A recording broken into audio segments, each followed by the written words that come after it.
تازہ ترین ویڈیوز کے لیے چینل کو سبسکرائب کر کے بیل آئیکن اور آل نوٹیفیکیشن پر کلک کریں تاکہ آپ کو ملے ہر اپڈیٹ سب سے پہلے۔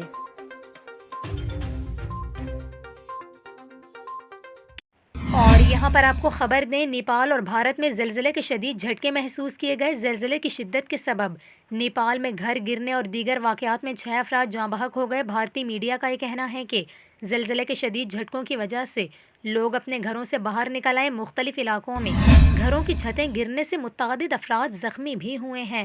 رپورٹس کے مطابق زلزلہ پیما مرکز کا یہ کہنا ہے کہ زلزلے کی شدت 6.3 ریکارڈ کی گئی۔ زلزلے کا مرکز نیپال کا علاقہ منی پور تھا، جبکہ زلزلے کی زیر زمین گہرائی 10 کلومیٹر تھی۔ اس کے علاوہ بھارتی میڈیا کے مطابق اتر پردیش اور اتراکھنڈ کے علاوہ دیگر ریاستوں میں زلزلے کی وجہ سے لوگوں کے گھروں میں دراڑیں پڑ گئیں۔ نیپال کے نیشنل سیسمولوجیکل سینٹر نے تصدیق کی ہے کہ نیپال میں گزشتہ 24 گھنٹوں میں تیسری مرتبہ زلزلے کے جھٹکے محسوس کیے گئے ہیں۔